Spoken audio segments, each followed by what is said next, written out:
Hello, नमस्कार, good morning मेरे दोस्तों। आज की क्लासेस में आपका स्वागत है। हम कक्षा 10 के राजस्थान अध्ययन की बुक को पढ़ रहे थे। उसमें हमने जनपद वाला टॉपिक कंप्लीट कर लिया था। उसके बाद नेक्स्ट टॉपिक है राजपूतों की उत्पत्ति। राजपूतों की उत्पत्ति मतलब हर्षवर्धन के मृत्यु के बाद हो गई थी।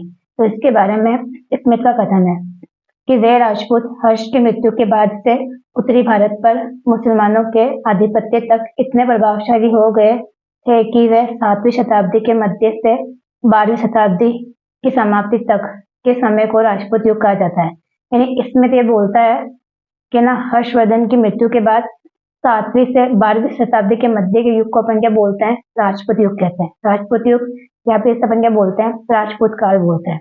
यानी 7वीं से 12वीं शताब्दी के मध्य के काल को अपन क्या बोलते हैं, राजपूत काल बोलते हैं। ये किसने बोला था? स्मिथ ने बोला था कि हर्षवर्धन की मृत्यु के बाद राजपूत युग स्टार्ट हो गया था, यानी राजपूत वाला काल स्टार्ट हो गया था। उसके बाद है गौरीशंकर हीराचंद ओझा, जिसे अपन जीएच ओझा बोलते हैं।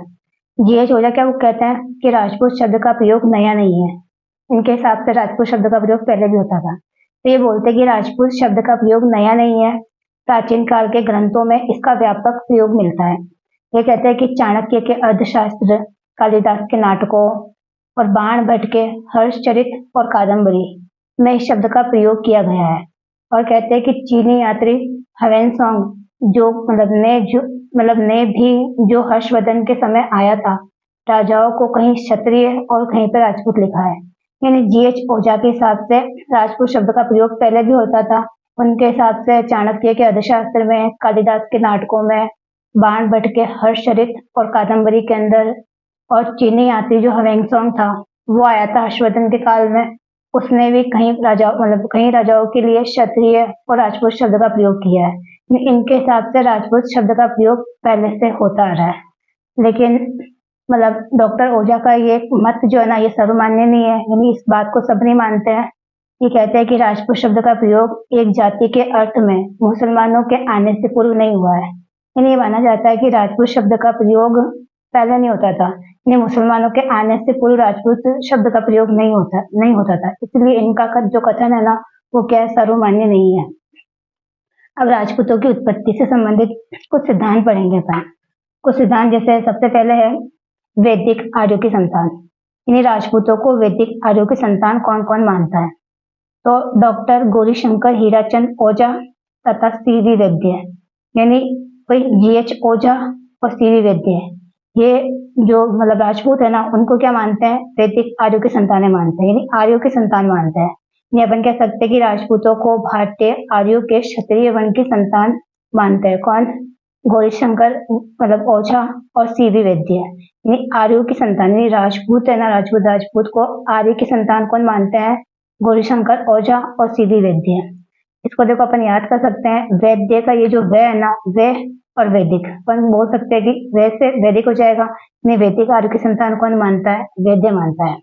और यहाँ पे गौरीशंकर हीराचंद ओझा, ओझा मतलब मान सकते हैं आर्य, आर्यो, यानी ओझा का मतलब अपन क्या मान सकते हैं? आर्य।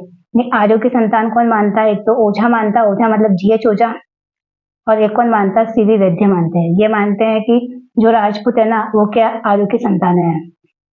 तो पहला मत समझ में आ गया कि गौरीशंकर हीराचंद जो ओझा और सीवी वैद्य है, वो राजपूतों को आर्य की संतान मानते हैं। उसके बाद दूसरा है, इसमें अपन को याद रखना है कि वैद्य मतलब वैदिक हो जाएगा, वैदिक आर्य की संतान है, और ओझा मतलब आर्य की संतान। ये याद कर सकते हैं अपन।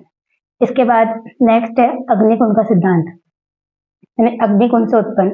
तो देखो इसके बारे में है ना, ये जो चंद्रबरदई है, चंद्रबरदई ने अपने ग्रंथ पृथ्वीराज रासो में राजपूतों की उत्पत्ति अग्निकुंड से बताई है।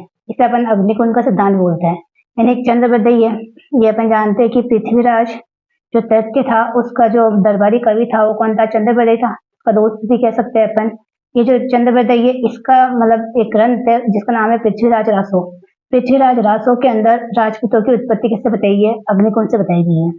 अब देखो अग्निकुंड का मतलब क्या है कि ना, कहते हैं कि जो गुरु वशिष्ठ मुनि है ना, जैसे राजस्थान के अध्ययन की बुक के अंदर विश्वामित्र, गौतम, अगस्त्य, ये सारे लिख रखे हैं।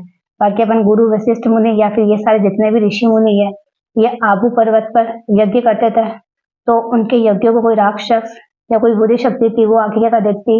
अपवित्र कर देती थी, मतलब यज्ञ को संपन्न नहीं होने देती थी। तो इस समस्या से निपटने के लिए ना इन्होंने मतलब जो गुरु वशिष्ठ है ना, इन्होंने 4 योद्धा उत्पन्न किए। 4 योद्धा कौन-कौन उत्पन्न किए? इन्होंने पहले 3 योद्धा उत्पन्न किए। 3 योद्धा कौन-कौन से करे? पहले तो करे थे 3 योद्धा, परमार, चालुक्य और प्रतिहार। यानी पहले 3 योद्धा उत्पन्न किए। कौन-कौन से करे? परमार, चालुक्य और परमार, मतलब ये प्रतिहार। पहले ये 3 मतलब परमार, चालुक्य, प्रतिहार, ये 3 योद्धा उत्पन्न किए। ये रक्षा नहीं कर पाए, तो उसके बाद चौथा योद्धा क्या उत्पन्न किया? चौहान उत्पन्न किया। मतलब अपन ये मान सकते हैं कि अग्निगुण सिद्धांत में चंद्रबरदाई ने पृथ्वीराज रासो में क्या कहा है कि गुरु वशिष्ठ आबू पर्वत पर यज्ञ करते थे, तो वहां पे यज्ञ को राक्षस मतलब संपन्न नहीं होने देते थे, इसलिए उन्होंने 4 योद्धा उत्पन्न किए। कौन कौन से 4 योद्धा उत्पन्न किए? एक तो परमार हो जाएगा, एक चालुक्य, प्रतिहार और चौहान। ये चारों अग्निगुण सिद्धांत से उत्पन्न हुए। और देखो वैसे इस अग्निगुण सिद्धांत को मतलब बहुत सारे लोग नहीं मानते कि अग्नि से कैसे उत्पन्न कर सकते हैं किसी को, तो फिर इसका मतलब ना बहुत सारे लोग समर्थन नहीं करते हैं। अब ऐसा माना जा सकता है कि मतलब है ना, जैसे मान लो कि कोई यज्ञ कर रहा है और है ना, अगर मान लो उससे कोई मतलब है ना, मतलब कोई आक्रमण वगैरह हो रहे हैं, कोई विदेशी आक्रमण वगैरह, तो अपन है ना उनको मतलब अग्नि संस्कार करके उनको शपथ दिलाते हैं कि है ना आप इसकी रक्षा वगैरह करो या क्षत्रियता धारण करो, तो ये माना जा सकता है। और बाकी सब इतिहासकार अलग अलग मत देते हैं इसके अंदर। तो ये अग्निकुट सिद्धांत है जिसमें 4 योद्धा उत्पन्न हुए थे, परमार, चालुक्य, प्रतिहार और चौहान। नेक्स्ट है ब्राह्मणों से उत्पत्ति। यानी पहले हमने मतलब आर्यों की संतान पढ़ा, दूसरा अग्निकुंड का सिद्धांत पढ़ा, तीसरा है ब्राह्मणों से उत्पत्ति। ब्राह्मणों से उत्पत्ति कौन कौन बताते हैं? D.R. भंडारकर तथा डॉक्टर गोपीनाथ शर्मा। देखो शर्मा मतलब ब्राह्मण होता है, तो ये D.R. भंडारकर ये भी क्या है? ब्राह्मण है। तो मतलब ये दोनों ही ब्राह्मण ही ऐसा मान सकते हैं अपन। तो D.R. भंडारकर तथा गोपीनाथ शर्मा ये कहते हैं कि गोहिल राजपूतों की उत्पत्ति नागर ब्राह्मणों से हुई है। मतलब इनका कहने का मतलब है कि जो राजपूतों की उत्पत्ति है वो किससे हुई थी? ब्राह्मणों से हुई थी। तो कौन कौन मानता है? D.R. भंडारकर और गोपीनाथ शर्मा क्या मानते हैं कि राजपूतों की उत्पत्ति किससे हुई? ब्राह्मणों से हुई। यानी गोहिल राजपूतों की उत्पत्ति किससे हुई? नागर ब्राह्मणों से हुई थी। और बिजोलिया शिलालेख में वासुदेव चौहान के उत्तराधिकारी सामंत को वत्स गोत्रीय ब्राह्मण बताया गया है। यानी जो बिजोलिया शिलालेख है उसके अंदर चौहानों को क्या बताया गया है? वत्स गोत्रीय ब्राह्मण बताया गया है। और ये जो डॉक्टर भंडारकर है इन्होंने बताया कि राजपूतों के ब्राह्मण वंशी होने का साक्ष्य कहाँ मिलता है? बिजोलिया शिलालेख के अंदर मिलता है। यानी बिजोलिया शिलालेख के हिसाब से जो राजपूत है ना वो क्या थे? ब्राह्मण थे। यानी अपन राजपूत को ब्राह्मण मान सकते हैं, यानी बताया गया है। तो बिजोलिया शिलालेख के अनुसार चौहान जो थे ना वो वत्स गोत्रीय ब्राह्मण थे, और D.R. भंडारकर कहते हैं कि राजपूत भी क्या है? ब्राह्मण है, ब्राह्मण वंशी है। इसका साक्ष्य कहाँ मिलता है? बिजोलिया शिलालेख के अंदर मिलता है। अब देखो D.R. भंडारकर और गोपीनाथ शर्मा तो क्या मानते हैं कि राजपूत ब्राह्मण है, लेकिन डॉक्टर दशरथ शर्मा है ना ये बोलते हैं कि जो राजपूत है ना वो अपने पुरोहित का गोत्र अपना लेते थे। यानी मतलब कि राजपूत अपना जो पुरोहित होता था उसका गोत्र अपना लेते थे। इस वजह से है ना उनको अपन मतलब राजपूतों को अपन क्या बोलते थे? ब्राह्मण बोलते थे। इनका कहने का मतलब है कि पुरोहित है ना वो ब्राह्मण होते हैं, तो राजपूत खुद को भी क्या बताने लग जाते थे? ब्राह्मण बताने लग जाते हैं। तो इस कारण इस मत का क्या करते हैं? ये खंडन करते हैं। दशरथ शर्मा क्या करते हैं? इस मत का खंडन करते हैं। मतलब जो दशरथ शर्मा है ना वो राजपूतों की उत्पत्ति ब्राह्मण से नहीं मानते हैं। इसके बाद नेक्स्ट है विदेशियों की संतान। विदेशियों की संतान कौन कौन बताता? देखो विदेशियों की संतान विदेशी बताएंगे, तो विदेशी कौन कौन? एक तो अपने जेम्स टॉड और एक कौन है? स्मिथ। जेम्स टॉड क्या बोलते हैं? जेम्स टॉड बोलते हैं कि राजपूत शक अथवा शीथियन जाति के वंशज है। यानी जेम्स टॉड के हिसाब से राजपूत जो होता है ना वो शक और शीथियन जाति के क्या है? वंशज है। शक और शीथियन देखो दोनों विदेशी है, और जेम्स टॉड भी क्या है? विदेशी है। तो जो विदेशी है वो राजपूतों क्या मानते हैं? विदेशी मानते हैं। यानी उनके हिसाब से शक और शीथियन की संतान किसको बताया गया है? राजपूतों को बताया गया है। और ये जो जेम्स टॉड है ना ये अग्निकुंड सिद्धांत को भी क्या करते हैं? स्वीकार करते हैं।